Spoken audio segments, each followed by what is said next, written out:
She's performed on Broadway, headlined in Vegas, held leading roles in motion pictures, hosted her own television show, graced the cover of many magazines, and she's still performing. In a moment, a conversation with the beautiful Diahann Carroll. So glad I can spend some time with you and get to know a little bit more about Miss Diahann Carroll. You talk about being from the Bronx. Can you share a little bit about your childhood and growing up in the Bronx? Actually, my mother sort of played a trick on my father because I was supposed to have been born elsewhere, a different hospital. I think they had a little tiff, and all of a sudden it was time for her to deliver. Voila. And she took a taxi to the Bronx. We actually lived in Manhattan. And I was born there, and the only thing I remember about it is that it was not far from the zoo. But it was a wonderful place to go, the Bronx Zoo. And later in life I said to my mother, we're in the zoo now, where is the hospital? She said, they've torn it down. And I hoped that I had nothing to do with that. But growing up in Manhattan is incredible. I know people like to believe that it's not a place to bring up a child, but it's not true. There's so many choices of things to expose them to. We have the best museums. We have the kind of schooling, if given half a chance to be a proper school, that makes all of the teachers, the principals, whatever, curious to bring New York City into our lives, particularly those of us that they feel the parents do not have the time or the money to do so. So they get special dispensation to take us wherever it is they feel that I would be, I, meaning all of us, would be interested. New York is also a place that makes you grow up.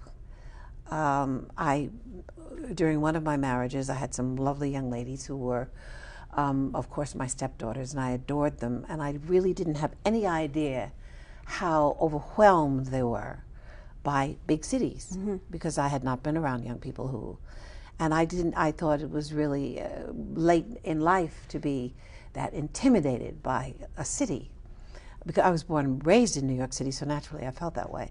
And their fear and their lack of comprehension was real. And I thought that was sad, because it's a part of life that is important, and it offers information, it offers spice, it offers direction to everyone.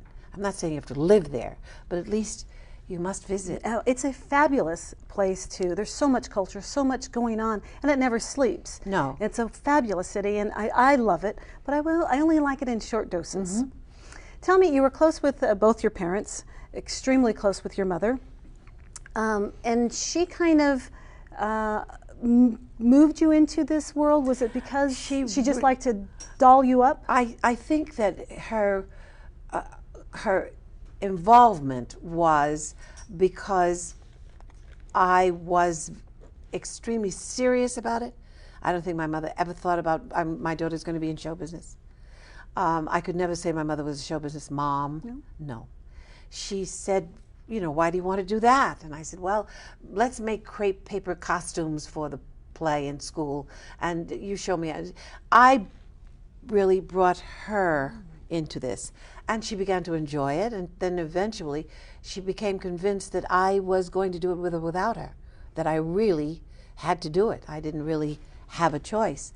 So there was a lot about it that she enjoyed, and a lot I think she could have done without, but she supported me all the way. Were you able to sing just God-given talent, or did you come in through the modeling because of your God-given beauty? Which worked for you best? I started singing when I was about 6, songs from Disney and wonderful little plays that we did in school. You know, I thought I was a snowman, standing next to each other, and I loved it. And I rehearsed, and my mother had to sit and watch and listen. How was that, Mom?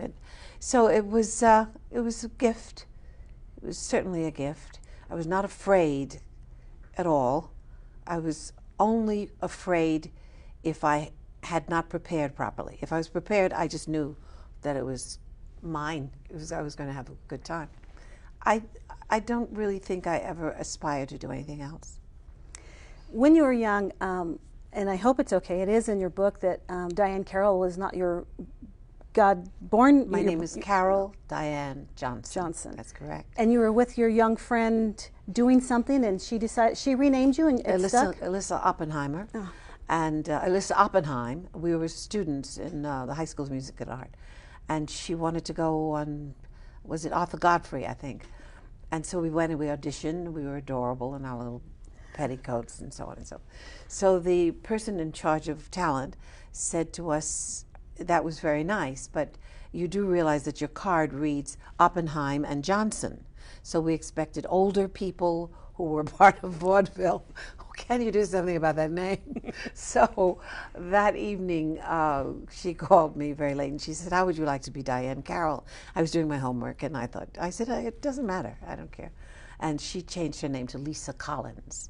So we were very proud of ourselves, and we sang tenderly. She played the piano, and I sang tenderly, and we were both accepted? I'm not sure, but we both did the audition. No, I think only you were accepted. Is that right? As I remember reading not. In the book, she was not. But the name stuck with you. You kept the name. Yes, I really, thought, what's in a name? It's And did your father mind? A little, absolutely, a little. But he said, if you think this is more, I said, Dad, I only know Van Johnson. I don't know any ladies in show business would be called Miss Johnson. So it was okay. The most important thing is that my parents felt that I should not force myself to do this. If this was something that I really believed that I could do, then they were there. You believed you can do it, and did you believe you did it well? I'm highly critical of everything I do to this day. I will see this film with us and say, oh, why did I say that? Why did I do that? Why did I think it comes with the territory. I think if you're going to be in front of an audience, they deserve to see the best that you can do in that area. But don't they also deserve to see who you are too? I mean, you are human. You're always on a stage, but they also want to see you. Well, I think you bring that to the stage. You bring your humanity if you're about that. Right. And you bring in your choice of songs and your repartee with them. Many things that sometimes are very personal. But the nightclub scene, when I grew up, there have to be perks. Everybody's been referring to me tonight. She's old, and this is old music and old. That was a wonderful time. It was a great time. It was an incredible time. It had to be. We don't have that, and we'll never have it again. Right, I agree with you. And I am so proud that I was alive at that time. I'm enjoying this period and watching you guys trying to find out what technology is going to take you where in the next 2 minutes, because I'm not going with you. But it was really one of the most magnificent expressions of who we are as human beings, and finding out that we could say and do a lot of things that were absolutely forbidden to our parents. I mean, my mother was not allowed to go to the movies, much less to theater. And I'm very happy to have been there and that I'm still here. It seems like your mother was very interested in how you dressed, how you presented yourself, and fashion was very important. And you've carried that, I think, through all your years to today. You continue to care about how you look, and that fashion is important. Did she instill that in you? Yeah, she really was. People judge you by what you wear. And it was very important then, in particular, to striving Black Americans who are in the process of moving from the South, where everything was so uncomfortable and so unkind, to the North. So dressing to suit the part is what she would say. Your parents left you, and you wrote in your book, at an early age. Doesn't that sound terrible? They left to go do better for you. No, it's true. They left yes. because they wanted more for their daughter. Yes. And they wanted to make a better living or for whatever. And then you stayed with your grandmother, and as soon as things were better, you came to live with them, of course. But you talk about in your book how you carried that with you for a long time. But did you understand it more when you were working and you had to leave your daughter Did No. You didn't? No. No, it hurt you throughout. It stayed with you. It still does. The word left has affected my entire life. It is not to be made common sense out of that. And of course I understand. I mean, I'm an adult, I think. And she wanted more and he wanted more. And they had no education. And the only thing to do was work wherever they could. Right. And that meant leaving me with different people. And my mother didn't like that at all. So actually she took me to her sister. And I lived there. And it was the first time I had ever seen an outhouse. You don't even know what that is, do you? Oh, yes, I do. Do you really? Yes, yes. And I thought, where am I? You know, I was a little thing. Right. But when my mother came to pick me up, see, the next morning I learned my mother had left. She put me to bed, and I thought she was going to bed. So I awakened the next morning and no mother. I've told that story 50,000 times. It still bothers me. It doesn't bother everybody else, but it still bothers me. But I loved her very much, and I knew that they did what they thought was best. But there were many, many things that never developed with the way they might have had that not have happened, because that hurt was always in the way, always. And it bothered. proved to be in your way for more of your life. To this day, while we're sitting right here. Okay. Yeah. Let's talk about television and Julia. As a young girl, I was watching you on television, and loved the show. I loved the man that played Nolan. Tell me, I can't think of his first name. But Lloyd Nolan, right? That played the doctor. It was just a wonderful show. Actor. He was great. It was a great combination. The show did very well. I mean, I didn't know this when I was in 3rd or 4th grade when I was watching it, but I remember loving the show. I've since read of how you were the first black woman to lead this, and a lot of things responsibilities might have fallen on you. I was a little girl watching the show thinking it was just great. Corey was just cute, and it was just a fun show. Well, that's what you were supposed to think at your age. What Did was your it for mother you? insist that you watch? No. My dad thought you were so beautiful. That's why we watched. Aha. Okay. So, Thank and you I just happened to love the show, but it was my father saying that, you know, that's why we watched. I'm sure that somewhere in what nationality are you? Hispanic. I'm sure that somewhere in the back of his head, your father was happy to see a woman not of a white hue on camera, on screen.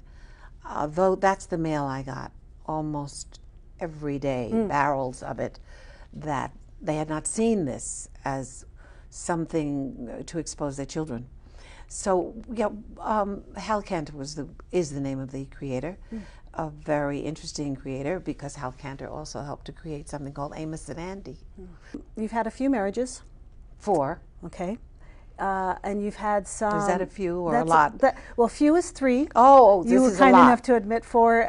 I think you read in your book, Who Am I Competing with? Elizabeth Taylor. But you've since stopped. But you also had some long romances, or some very relationships with some very big names in Hollywood, one being Sidney Poitier and the other David Frost. Why didn't you marry David Frost? It was Tuesday, and I was not busy. A good day for that? Yeah. You know, there's something that should be said here about our culture.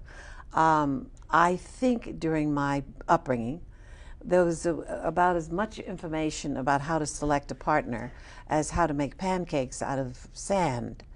And trying to have a career and believing in all those silly romantic movies. As I said to you, I am a romanticist. I thought you meet this wonderful, delicious human being and you say, I love you, and you get married. I'm not saying that I wasn't ignorant. I was. But I have since had the great fortune of being alone. And I have learned that that's what I did not learn first.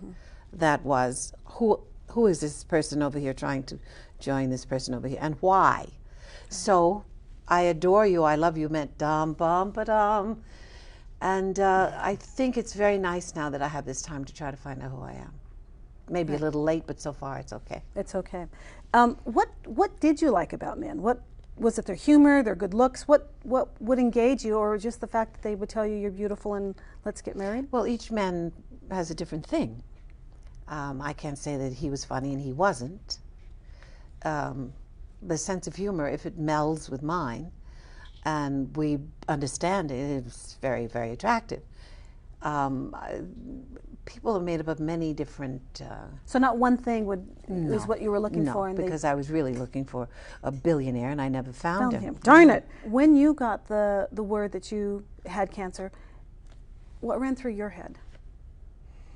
I didn't believe what I was hearing, and I told the doctor that I really had to hang up and that I would call him back in a few minutes, because it all of a sudden became surreal. I thought, I'm not standing here talking to I didn't just hear that man say that. He didn't say that. Right. What's going on? So I waited a few minutes and I called him back, and he said, yes, it's true. And fortunately for you, it's quite early. It was less than a centimeter. So I have wonderful doctors. I really want everyone to hear me when I say that. I was very fortunate to be a part of Screen Actors Guild and AGVA and all of them, because they are doctors who interact with each other about everything. Not the person that has nothing to do with cancer will still talk to the oncologist to explain what he may have found in some other areas. And as a team, they talked me through it. And I've been fortunate enough to talk to women and men who have gone through the breast cancer scare. And some of the information that I was able to impart, I received, if anything, more so in return. Also, some of the situations which I had no idea. 20-some-odd-year-old woman with going to have a double mastectomy a week from the day she and I met. And the reason that she came to see me that day was to ask if I would stay with her until it was over. And some incredible experiences with human beings that I don't think I would have had under different circumstances. Well, I'm glad you're doing well, and you're there telling the story about it. Yes. You mentioned in your book that you were frightened to talk about your world or your life. Let's see, I think you said that you didn't want to talk about the ups and the downs and the regrets, but now you can. Now you're comfortable enough to say, this is my life, this is how it went. I'm not fond of this book. But you wrote it. With collaborator. Okay. 2 or 3. And a publisher. Okay. Because if you believe that a publisher is not a part of it, you're wrong. I didn't know that. Okay. So did you not say that? Did they say that for you? Say what? That you didn't like talking about some of your regrets and your loves? No, I did say that. But I took 6 years to write this book. So what I had going in 6 years ago, or many more than that now, is not at all how I feel about life, liberty, and the pursuit of happiness at this age. Right.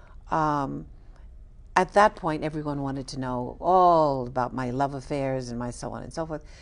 And I thought, what a wonderful person I am. I'm going to share and talk about this one's frailties. And it's not that important anymore. There were lovely relationships, there were bad relationships. There were men that, were really not even worth my time, quite frankly. But I know that now. And there are other things that are so much more important. And I don't want to sound corny, but it's very difficult to do what I did at the age that I did and hold on to one's humility. It's very difficult to relate to other people, understanding always that you are not always the most important thing in the room. It's very difficult to get the two personalities together, the one that has to be bigger than life to go on stage and the one that has to adjust to life on a daily basis. And how does one go about that? Right. And do you have to go back to your spirituality? Do you have to go back to whatever? It's very difficult to be Diahann Carroll and Carol Diane Johnson and be a mother. So right. I think the frailty is on the part of all of us, having to do with what is in this book. And, you know, if you like tales about what happened and who hit me or who ran away with the money. Oh, no, I was a battered woman. Yes, I had a relationship. I don't remember if it's in this book. It's not much. I don't know. I may write something that Write another one? Has more value. Yeah, life value. Well, I like what you said, that it was, and I don't know if you said it or your publicist said it or who said it, but in the book it says it was kind of liberating to give up the Rolls Royce and the mansion and to go with a sedan and a condo. A Mercedes. I'm sorry. That's all right. It's a Mercedes sedan. Yes. Okay. They only said sedan in the book. You never said Mercedes. You have to really have a sense of humor about it all. I mean, what am I, very difficult to give up the Rolls Royce? Is that what I said? No, that it was kind of, you know, why did I still need to be driving this Rolls Royce? I like the sedan. Now you say it's a Mercedes. And why was I still living in this mansion? I like my condo. Is kind of the way I read it. I must say to you that I don't know if it's growth. I don't know if it's because I'm lighthearted, but it was wonderful to ride around in the Bentley or the Rolls. It was lovely to have the mansion. It was a time and a place. So there was a time and a place to say, do you think you want to maintain this for the rest of your life? So I certainly justified that. No, it's time for me to give up the mansion and give up the, please. It's whatever makes you happy at the moment without extracting a price from someone else.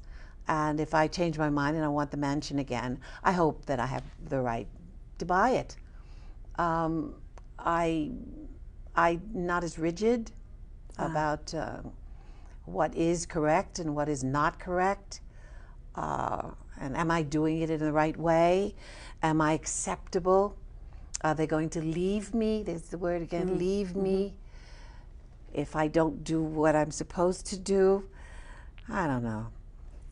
I don't really know. I love the cover of the book where you're sitting in this dress and or whatever. And when you read the book, it says that your photo shoot that day was supposed to go one way. You didn't have, I guess the wardrobe didn't work out, and you improvise with this. Is that part true? Yes, it's the photographer's shirt. I loved it. And but it looks fabulous on you. Isn't it great? You wore it so well. And someone lent me a belt, I think. And maybe the skirt is mine, I'm not sure. But I knew that we had to do it that day. Everyone had flown in from New York, and the photographer was very difficult to book and that sort of thing. And so we went ahead with the photos that day. I think it looks great. Were you happy with it? I was. Yeah. I am. I think the photograph is adorable. I think it is. And those legs, I love the name of the book. The legs are the last to go, and Yes. they're still holding strong right They're doing there. pretty good. They are doing very well. The knees are giving me a hard time. One of the things you also say is, and I so believe this, it's one of my things that I hold on to. It says, you like to wear heels. They're the symbol of sensuality. Or sensuality. Is that true? Do you? Men love high heel shoes. I agree with you. They love it. I mean, I no matter what, the length of the leg in that high heel shoe, and that we're risking our lives to make them feel happy, makes them very happy. I do it as often as I can. Because the higher you are, it's a bigger fall when you go down, isn't it? And these new shoes, they Oh, are my definitely out to get us this time with the gladiator shoes. I want to talk just for a second about your daughter. You had one daughter, Suzanne, and she now has a couple of children, so you now have two grandchildren. Yes. And how is that relationship? It's up and down. We're two women and strong. And as a friend of mine told me years ago, two women cannot live in the same house. But she has been generous with her time and her caring and with my grandchildren. We're working it out. Good. You end the show, or you end the book by saying that, I think you said, and I quote, "Some people come of age as teenagers. I came of age as a senior citizen." I did. So you learned through all of this time who you are and what you're comfortable in? I learned that I needed to let go. Who I am is whatever it is, it is. If I see an area that needs to be improved, improve it. It's not a cause, it's just a life. And I'm not, certainly, as I said earlier, I'm certainly not as rigid as I used to be. I thought that everything that I thought was correct, and that everyone else was wrong. So that's not true. Whatever it takes to get you down the road, the next mile, is what it takes. Yes, don't hurt others. Don't hurt other people. That's the most important thing, I think. Thank you, Diahann. Thank you very much.